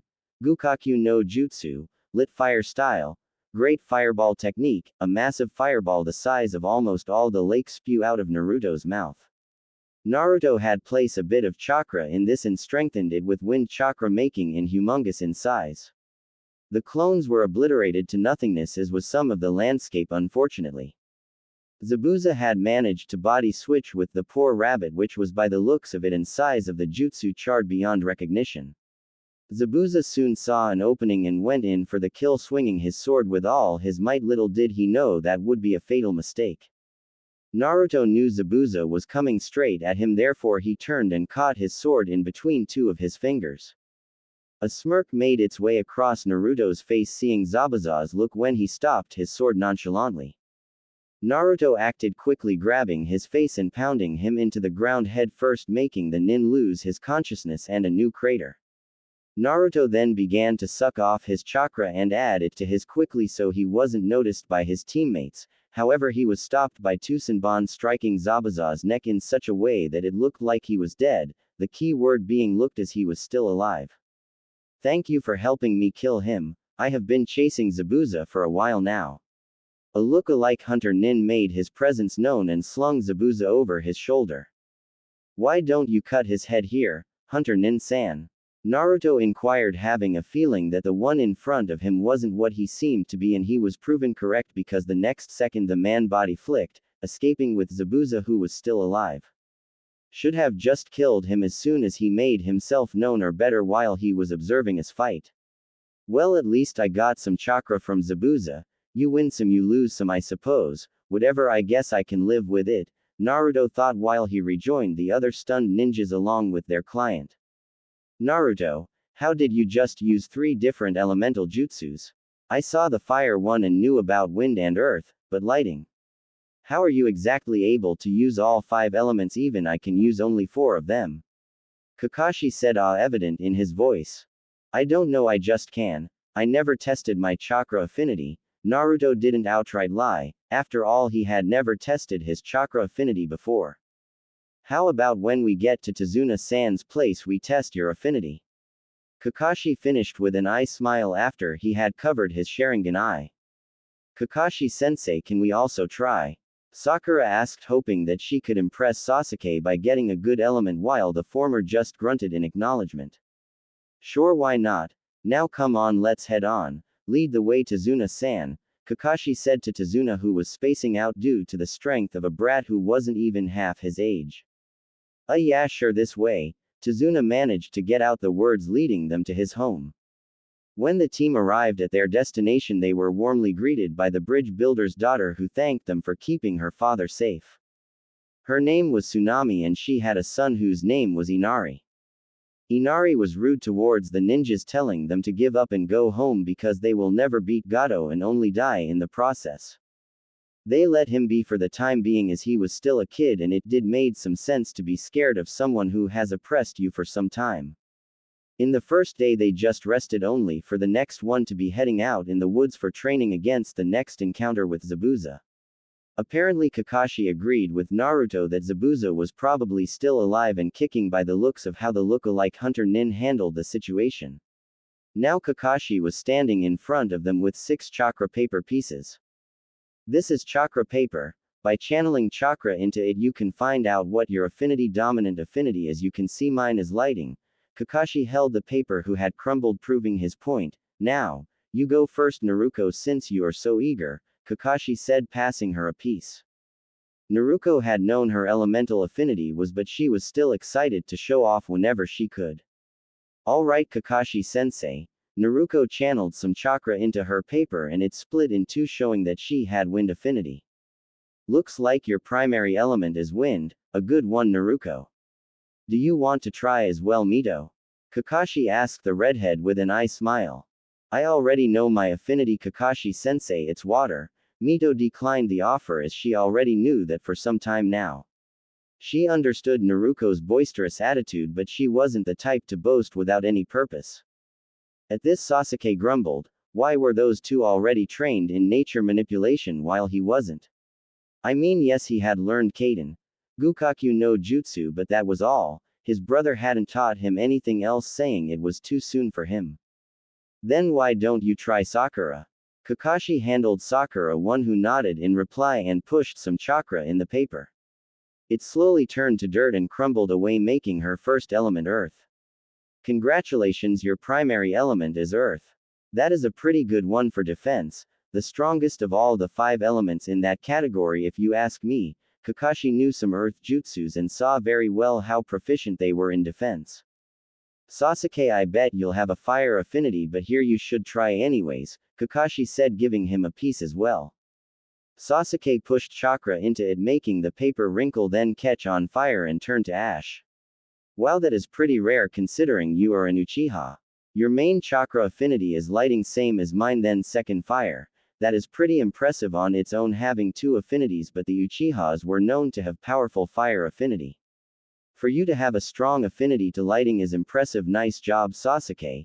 Kakashi I smile, proud of his student, and thought about teaching him Chidori one day. Sasuke smirked at his accomplishment. This proved he was an elite amongst elites. For him to be having 2 affinities at the age of 12 was indeed quite a feat.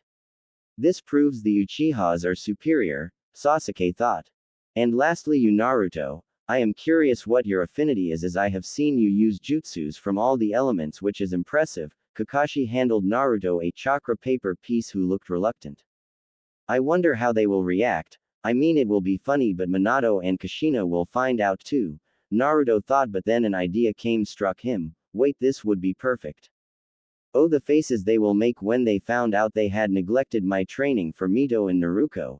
Even if they have half of Kyuubi each sealed in themselves, it still isn't an excuse. Maybe they will finally wake up from their stupidity. If not, well, I can always change my name to my mother's one, which I am planning to do anyways. Such were Naruto's thoughts while pushing chakra into his paper. Kakashi's eye almost popped out of his orbit at what he saw. First, the paper turned half pitch black, half pristine white, then it split into four. One piece ignited and turned to ashes, the second one became damp, while the third and fourth ones wrinkled and respectively turned to dirt, crumbling away. This meant Naruto had all 5 affinities plus yin, yang and yin-yang release. However, Kakashi didn't know that. Nah, Naruto, you have all 5 of the affinities. How is this possible? Only Shadaime, Nadaime and Sandaime are the ones who could use all 5 of them. This is unprecedented to possess such strong affinity to all elements while so young, Kakashi said, not believing his eye. A mere genin, a fresh one at that, had this much power. Did Kami screw with them on purpose or what? Kakashi knew that even if Naruto was acting nice and all, it was only an act to fool his parents and most possible himself. The kid wanted to believe his parents will see him, and so he didn't hate them, or didn't show it if he did at least. Guess that is good. Now if you excuse me, Kakashi-sensei, I wish to do some training by myself, Naruto said, then walked away, leaving an angry Sasuke behind with his 2 stunned sisters along with Kakashi and a pink fangirl whose thoughts were along the lines of, Sasuke-kun is so cool, I wish he'd notice me more, maybe we could go on a date while we are here. Single quote. As soon as Naruto got out of reach, he crossed to another dimension and began training himself once again, dead set on reaching his goal. Naruto knew the more he trained, the closer he was to achieving his goal. He might need some chakra from the Biju for his plan to work, but they didn't need to die. He knew despite their nature that his mother didn't hate them and wouldn't like to see them dead just for her sake. 2 weeks later, Team 7 minus Naruto, whom according to them was sleeping in due to exhaustion. In truth, Naruto placed a shadow clone and ordered him to pretend to sleep while he got some more training. Naruto had arrived back to their temporary home to hear screams of terror coming from Tsunami. Please, spare my child, he has done nothing wrong, Tsunami begged the 2 assailants who just slapped her in retaliation. Gato ordered us to kill you both, but I guess we could have some fun with you first, one of the 2 said while chuckling like a maniac. Let go of my mother. The young Inari shouted, running towards the 2 with his fist raised. What are you going to do, runt? You are just a brat who can't do jack shit. The same one taunted, only for the both of them to drop dead from what looked like a dozen kunais embedded in their bodies. The one who did this was Naruto, who had enough and decided to step in, killing the 2 in the process. Naruto hated people like this who thought that they could just take lives away just because they were slightly more powerful than a woman and a child respectively. Nice job, kid, for stepping up to protect your mother. That is something worthy of a hero, Naruto had said, sporting a small smile on his face. Thank you for saving us, Naruto-san, Tsunami politely thanked him and bowed. Don't sweat it, it's not like I did much, I am sure Inari here could make light work of them, Naruto said before he had ruffled Inari's hair. I have to go, I have a feeling Kakashi-sensei has got himself into trouble. Don't worry, I will leave a clone with you in case something happens. Naruto left a shadow clone with them as promised, then took off towards the bridge. Kakashi was currently fighting Zabuza while Mito, Naruto and Sasuke were fighting Haku. Kakashi was winning against Zabuza, but his genins weren't doing so well, as by the looks of it they were losing the fight inside that ice dome. Inside the dome, Naruto was full of Senbon needles while Mito and Sasuke were in a similar position. Sasuke had finally awakened his Sharingan, but still he wasn't able to keep up because of his injuries and soon succumbed to the pain, falling unconscious. Naruto and Mito used all they knew and fought to the bitter end, but it was no use. He was just a little faster than them, and that was enough to strike their weak points. Damn it! We need to do something. At this rate we'll get killed. Naruto swore and tried to pinpoint where Haku was going to come from next at them, but it was useless as Haku kept attacking and slowly drained their stamina. Then the mirrors were melted away, making Naruto and Mito sigh in relief while Haku just looked towards the one who destroyed his ice mirrors with a look of defeat on his face. A few moments ago outside the dome, Naruto had just arrived at the bridge and noticed Kakashi fighting Zabuza, winning by the looks of it. Also he saw Team 7 - Sakura, who was guarding Tazuna, fight in what looked like an ice dome. I think I can destroy that with a lava release jutsu. Good thing that I researched some jutsus on it. Looks like it wasn't a waste of time after all. Naruto thought, making 3 shadow clones to attack from all sides so the mirrors are completely gone. Uten. Yukai no Jutsu, lit lava release. Melting apparition technique, all the clones plus Naruto had said simultaneously before lava spewed from their mouths, melting the ice away. Naruto had to be careful. If he placed too much chakra in this, he risked melting not just the mirrors but also all of the people inside. Therefore he used enough just to melt the ice without harming anyone, hopefully. Naruto dispelled the clones and stepped down, looking at the look-alike Hunter Nin who had taken Zabuza away. Nice to see you, Hunter Nin-san. I trust you were doing fine. Naruto asked the masked Nin. It's over anyway. I outlived my usefulness to Zabuza-sama. Go ahead and killed me, Haku said without a shred of emotion in his voice. This made Naruto a bit curious, and why not satisfy his curiosity? The man had no will to live, so he was no threat. Why do you think so? Did Zabuza do anything to you to suggest that? Naruto asked without any trace of malice. I am but a tool for Zabuza-sama to use. He has saved me from the Kekkei Genkai purge for the sole purpose of using me as a weapon and took me in as his apprentice. I am content with that, however, as he offered me a reason to live and a place to call home, so even if I am but a tool to use, I am happy as long as Zabuza-sama accomplishes what he desires. Haku finished making Naruto massage his forehead in frustration. By the looks of it, Zabuza actually cared about him. Naruto, despite wanting to drain both their chakra for his own gain, knew in the end it would barely amount to 1 hour, 2 tops of his training. Now he wasn't by any means like his father, who believed that peace was achievable by only means of love. He knew that for peace there was the need of a power figure who would force them to keep of the path of war even if he or she was viewed as the villain. That said, he didn't slaughter just everyone. If he could and they deserved, he'd spare them. That is what he thought was right. Now if someone with untrained eyes would look at this scene, they'd certainly say that Haku deserved to die along with Zabuza. Naruto wasn't someone like that. He knew that the Hunter Nin look-alike targeted only non-lethal spots on his teammates. That gave him points in his book. As for Zabuza, Naruto knew that Zabuza wasn't working for Gato for nothing. He had a purpose, and by what this boy said had proven him that Zabuza was actually trying to accomplish something, not only kill people for the money and fame.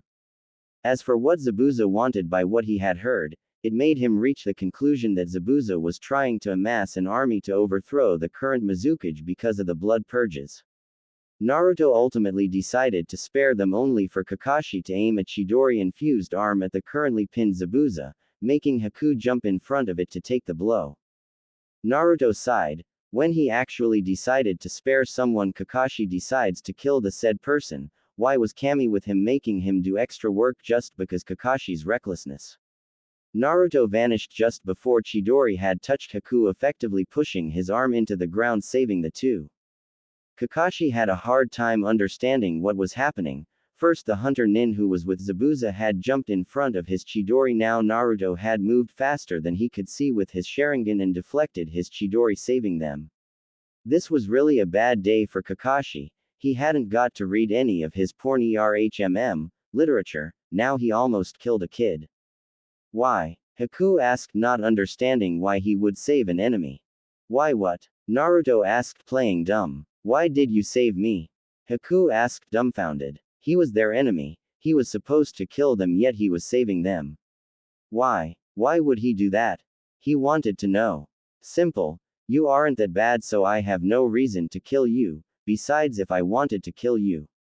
I would have done it when we fought the first time, Naruto said, making Zabuza grumble something in annoyance and Kakashi look at him with a curious look in his eye. It wouldn't have been hard for me to cut Zabuza's head with his pretty sword while he was out, however I had different purpose then. What matters is that you live. Oh, and for Sake, Zabuza, man up and tell the kid you don't see him as a weapon. Naruto added his 2 cents, making Haku go wide-eyed and turn to look at his master. Is that true, Zabuza-sama? Haku asked incredulously. Damn right it is, Haku. I only did it at first because I thought you wouldn't believe me if I said I only took you in because I wanted to help you. Zabuza finished, finally getting the impulse he needed to tell him the truth. Thank you, but I will still protect you no matter what, Zabuza-sama, Haku had said, effectively making Zabuza sigh and give a nod of confirmation. Looks like I was right, you were going to betray me after all, a voice said, making everyone turn to see Gato and his army standing at ready with weapons. Good think I decided to betray you first. As of now our contract is null. Kill them boys, Gato ordered, which was followed by a, yes boss, from what looked like the leader of the army. Zabuza lent me that sword, will you?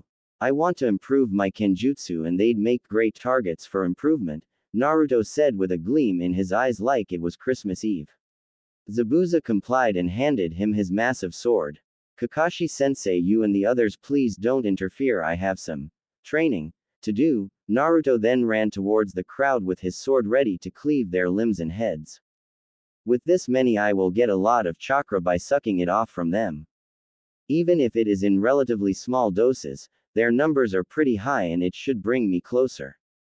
They don't need chakra anyway by the looks of it, since their heads won't stay attached to their bodies for long, Naruto thought while slashing through the thugs, but also making sure to absorb every bit of chakra from them, then slash them in two or at their vitals to make it look like they died from that and not by having their chakra sucked from them. Meanwhile, Naruto and Mito had recovered and went to see what the commotion was about, leaving Sasuke and Tazuna in Sakura's care.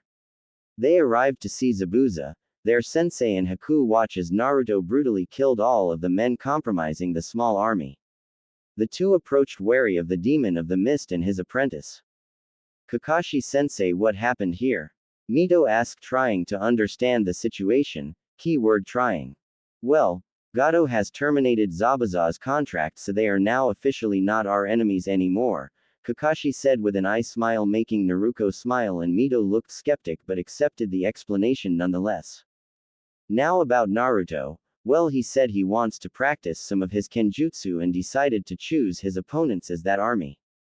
As you can see, he is doing quite well as half of them are already dead, Kakashi finished with screams as background noise and someone saying something like, please no, I will give you everything you want, just spare me, but he shrugged it off. After a few more minutes they were joined by the villagers who had apparently formed a small army trying to fend off Gato, but Naruto beat them to it by the looks of it. Kakashi had explained what happened to them and they nodded, watching silently as Naruto finished the remaining ones. Kakashi was impressed to see Naruto kill without much remorse, almost enjoying it by the looks of it. After a couple more minutes. Now that was refreshing, Naruto said with a big grin and looked at Zabuza, throwing him his sword back. I can understand why you love that sword so much, it cuts through flesh like butter, Naruto said, earning him a small thumbs up from Zabuza. Anytime, kid. Now if you excuse us we'll have to go now, Zabuza said, preparing to leave only to be stopped by Naruto. Oh no you don't. You will come back to Konoha until the whole Mizukage ordeal is done. Before you say anything I can put you in a genjutsu and drag you back, your choice, Naruto said with a big grin, daring him to try leaving. Fine, but how can you guarantee us we will be safe?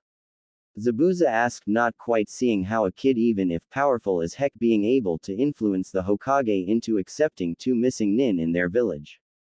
Oh, don't worry about that, Zabuza-san, I think Otou-san won't have any problem with you staying in the village. You will get lucky if you stay a civilian, most likely he'll make you a Junin and Haku a Chunin, Dadbeo, Naruto said, confident in her assumption. Naruto never really hated Haku, if anything he liked him, especially since he had met the boy once during her training and seemed nice. There you have it, one of the Yondaime's kids vouches for you, You got your insurance. One more week and we can go to Konoha, Naruto said, making Zabuza look at Naruto incredulously. That midget is the Yellow Flash's kid. Good, I didn't kill her, I'd be dead by now. Now if you tell me that the redhead is also his daughter, I will seriously kill myself. Not long after Zabuza finished his sentence, a hard kick had struck his intimate possessions and made him fall to his knees, clutching his treasure in pain. For your information, yes, my father is Minato Namikaze and my mom is Kushina Uzumaki, Mito said in a scary tone that would put the Kyuubi to shame. However, if you call me one more time redhead, I will beat you so hard that you will wish that Ibiki would take you to a talk. Mito's hair was now flailing around in the air, much like Kushina's, making Zabuza nod furiously, not daring to anger her. Kakashi's sweat dropped at this. Looks like Mito is much more like Kushina-sama than Minato-sensei, Kakashi thought, watching the scene with a smile behind his mask. A chuckle was heard from Naruto's direction, making Zabuza glare at him. Haha, the mighty Zabuza, one of the 7 swordsmen, also known as Demon of the Mist, beaten by a 12-year-old, Naruto continued to laugh, joined by Kakashi's eye smile. Shut it, kid, Zabuza said, still on the floor in pain. Make me, Naruto said, teasing the man who by the looks of it was in great pain. And so the bridge attack was over with minimal casualties. One more week and they could all go back to Konoha together. 2 weeks earlier in Konoha, Hokage's office. Damn, this paperwork is killing me. I wonder how the previous Hokage dealt with it, Minato thought while glaring menacingly at Akage's worst enemy, paperwork. On his desk there was a mountain of papers waiting for his stamp and to be read. Minato sighed, picking up another sheet when Jiraiya along with Kushina entered the room through the window. Yo, Minato, we're back, Jiraiya announced his return along with Kushina, who nodded. What did the toad say? Minato asked. This was where Kushina had gone. It was regarding an old prophecy. This was first revealed to them when the girls were 4. Apparently Jiraiya and the elder toad think that they are the 2 children of prophecy that shall either destroy or save the world. Jiraiya looked at the Minato with serious eyes. They will need to get stronger. I know you won't like this. The man looked at the 2, knowing how what he was going to say would sound to them. We should train them more, however a good thing to have would be Mokuden. Jiraiya finished, making Kushina and Minato look at him suspiciously. What do you mean? Minato asked, having a bad feeling about what is to come. It would be great if we could somehow extract Naruto's Kekkei Genkai and give them to those 2. It would be possible by taking some cells from him. I don't know how it will affect him though, as the number is quite high for Naruto and Mito to use the wood release properly. Either that or we need an almost perfect mix like Tenzo's one, Jiraiya finished his theory. He wasn't a medic nin, so he didn't know that much about genetics and the like. He would need to talk to Tsunade about that. Alright, we'll do it. Some cells taken from him won't kill him, Minato said in a carefree tone. After all, it is just a bit of blood, it couldn't hurt him much, right? Great. I will talk to Tsunade when the kids arrive back, Jiraiya said before breaking into perverted giggles. Now I have some research to do, he said, heading straight for a bathhouse. Minato's sweat dropped at his teacher's antics while Kushina looked ready to beat the crap out of Jiraiya for his perverted nature. Luckily he left before she had lost it. Are you sure that's wise, Minato? Naruto will hate us for it most likely, Kushina said, having a bad feeling about this plan. Don't worry, it will be fine. He will understand. It's for the better good, Minato reassured his wife, who nodded reluctantly, still unable to shake off that bad feeling. None would know how the decision taken that day would affect their future, but they would soon find out and won't like it. Team 7 along with Naruto, Haku and Zabuza had finally arrived at Konoha and were now currently in front of the gates. Zabuza and Haku didn't know what to expect. They were missing nin, therefore they could just be killed or sold back to their original country, but for now they had faith in Naruto and Kakashi's words. We are finally back, Naruto said, making all of the ones present sweat drop at the girls' antics. Come on. Let's report to Minato-sensei about this. I think he'll want to know, Kakashi said, urging them towards the Hokage Tower.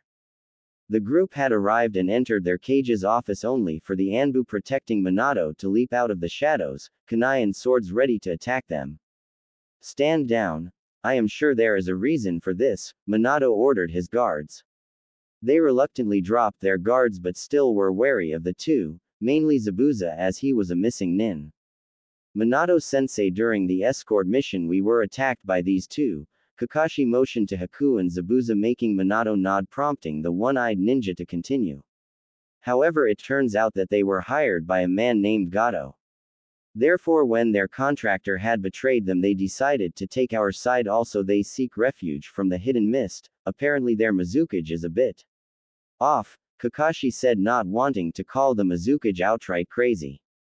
Minato nodded understandingly. He had heard about how the Mizukage started the blood purges and disassembled the seven swordsmen and many other things. Honestly, he was wondering what was going on with his fellow Kage. Alright, anything else, Kakashi? Minato asked, looking at his student with a small smile. Yes. Minato-sensei, I have tested Naruto's and my team's affinity to elements, Kakashi reported, making Minato raise an eyebrow. That wasn't something of importance. He already knew his daughter's ones, so why was this relevant? He had a feeling he wasn't going to like what he was going to hear. Kakashi continued, as you may know, Naruto's is wind, Mito's is water. Sakura has earth affinity and Sasuke has lighting and fire affinity. I presume the fire one was trained rather than natural. Minato still couldn't understand how this was relevant and nodded, prompting Kakashi to continue his explanation. However, when I tested Naruto, he had affinity for all elements. As you know, Minato-sensei, this is possible only if you trained rigorously in nature manipulation with each element. Even I can use only 4 elements efficiently, Kakashi said, making Minato surprised at the revelation along with the Anbu, who were gasping. A mere genin had this much ninjutsu prowess. They could only imagine how strong he'd become when he was their age. Not the reaction I was hoping for. I guess he can control his emotions pretty good. He is the Hokage after all. Naruto thought, a bit disappointed that his father didn't freak out. Now came the true test. What will he say? Will he acknowledge him finally or throw him aside like he usually did in favor for his sisters? Naruto, I am glad to see you've trained well, Minato said impassively without much emotion in his voice. Anyway, let's move on to more pressing matters. I will make Zabuza a probationary Junin if he passes Inoichi's evaluation, and you. He looked at the boy, waiting for him to introduce himself. He didn't have to wait for long as he stepped in front, slightly bowing. My name is Haku. I am Zabuza-sama's apprentice, Haku said, making the Hokage nod in understanding. The same goes for you, only that you will start as a Chunin. I assume he is at least at that level, Kakashi. Kakashi nodded in confirmation. Good then. Come back later to get your pay. Also, this mission will be labeled as an A- rank. You two go to Inoichi for your checkup. Kakashi, you lead them there. The rest of you are dismissed, Minato said, watching as Team 7, Naruto plus the 2 missing nin left. A sigh could be heard in the office a couple of minutes after they had left. You can come in now, Jiraiya, Minato said. So the kid is able to use all 5 elements. Well, that is impressive, but that doesn't change anything. You know that, right? Jiraiya asked after he had entered in through the window. I know. Can you please call Tsunade here? Tell her to come immediately. We'll talk about what needs to be done, Minato said without a shred of emotion. For him, this had to be done, and if he needed to sacrifice his son's career or even life to save the village and the world itself, then it was a small price to pay. Jiraiya nodded in understanding, leaving to look for Tsunade, and hopefully she will accept to do it, otherwise they'd need to find someone else. With Naruto. Naruto was currently training in the ice dimension, trying to improve as best as he can. After they had left, they split. Naruto went to a training ground, checking if anyone followed him or if anyone was around. Feeling satisfied with his findings, meaning no one had followed him or was watching him, he opened a rift in space and went through it, thus arriving where he was now. He had been here for a couple of hours trying to improve either his chakra or his taijutsu, practicing different stances, blocks, kicks and combos. However, something was eating at his mind. Why was Jiraiya outside the room listening in their conversation? He couldn't comprehend the reason after thinking hard about it. Why was that pervert listening on us? What could he gain? Minato tells him most of the things anyway. There has to be a reason for this. Naruto thought accidentally destroying some of the landscape by putting too much chakra in a lava jutsu. Seeing the damage, Naruto swiped his hand and it was back the way it was. Also, something that he had decided after speaking with Minato was that even after finding out that his son was a prodigy, he still ignored him, so he will proceed in doing the same with them as well. This was their last chance. Even if he knew that Minato wasn't all the family, he had seen enough to know that Kushina will have the same reaction. His sisters hadn't much of a reaction the first time they saw it, so he assumed they just weren't paying attention, thus leaving him to the decision of literally ignoring them from now on unless interactions were necessary, like in missions or when he'd take an assignment from Minato. If only he could do something about that annoying family name. He would love to take his mother's name, but he wasn't an adult yet, now was he? Then an idea struck Naruto like a lightning bolt. Wait, isn't a genin an adult in the eyes of law? Oh, but he is. How did I forget that? That means I can literally change my name to Okawa-sans one. Well, this should serve them right. After all, they acted like I never existed most of the times, so it's only right that I leave my so-called family. I wonder if any one of them will recognize the name. No, that isn't possible, they have no way to know. Naruto thought while he went back to the same training ground, making his way to the Hokage Tower. Naruto would go there dead set on leaving the family. Little did he know that what he will learn will make him leave much more than his family behind. Back with Minato. Minato was patiently waiting for Tsunade to arrive, taking care of some paperwork in the process, when a knock was heard. Enter, Minato said while signing yet another sheet of paper. In the room walked a busty blonde who looked irritated to be there. This was Tsunade, who was interrupted while on important business by Jiraiya, said important business being gambling all the money she had earned along with some of Shizun's hard-earned pay. This better be important, brat. I was close to winning big time at the casino. You may be Hokage, but do you realize how seldom do I actually win something without something bad happening? Tsunade said, irritated. She was finally winning, only to be stopped by Jiraiya, who had told her that Minato asked for her, stating that he had an important matter to speak about. Now, calm down, Tsunade, you will find out that this is indeed something important, as I have told you, Jiraiya said, jumping in through the window. Jiraiya-sensei, why can't you use the door like Tsunade did? Minato said, sweat dropping his teacher's manners. That won't work, brat. Damn pervert is so used to peeking that he can only enter a building through a window. It's not something that can be corrected anymore, Tsunade said, glaring daggers at the toad sage. What do you mean can't be corrected anymore? I am not an animal of some sorts. And also, for your information, what I do is called research, Jiraiya said with a proud tone at the end, only to meet the wall when Tsunade's fist met his face. Say one more thing and I will kill you right here and right now. Got it, Tsunade said with a menacing tone, making the pervert nod furiously after he had recovered. Jiraiya was no fool, he didn't want to invoke the wrath of Tsunade. He had done that once by peeking on her and almost died. Meanwhile, Minato's sweat dropped, laughing dryly at the two's antics. Leaving that aside, Tsunade, I have called you here because I have a favor to ask of you, Minato said with a serious tone, looking at Tsunade. Fine. I will only hear it and decide if I will do it afterwards, Tsunade said, knowing very well not to say yes to a favor before even listening to it. Knowing Minato, it could either be something mundane or something incredibly difficult, damn near impossible. Me, Jiraiya and Kushina have talked and decided that we want you to help us give the Mokuden to Naruto and Mito, Minato said, with Jiraiya nodding, now completely serious. Tsunade looked at them like they were out of their minds. What did they think her grandfather's Kekkei Genkai was? If it didn't awaken for her, who was a Senju, a descendant of the one who originally possessed it, then how the hell did they expected her to give his two daughters the Mokuden? Unless they would. No, they wouldn't. That would, but just like Orochimaru. How exactly do you want me to do that? The only reason Naruto has it is because he is special. That kid is something else. He is compassionate but also cruel when he needs to. It's like a second Itachi instead of the Sharingan he possesses, the Mokuden, Tsunade finished, somewhat proud of her godson. Tsunade Haim, we want you to harvest the Mokuden from Naruto, and give it to Naruto and Mito. I trust you can harvest enough stem cells from him to give the two proper controls over wood release. Jiraiya said, making Tsunade take a few steps back in sheer amazement at their own stupidity.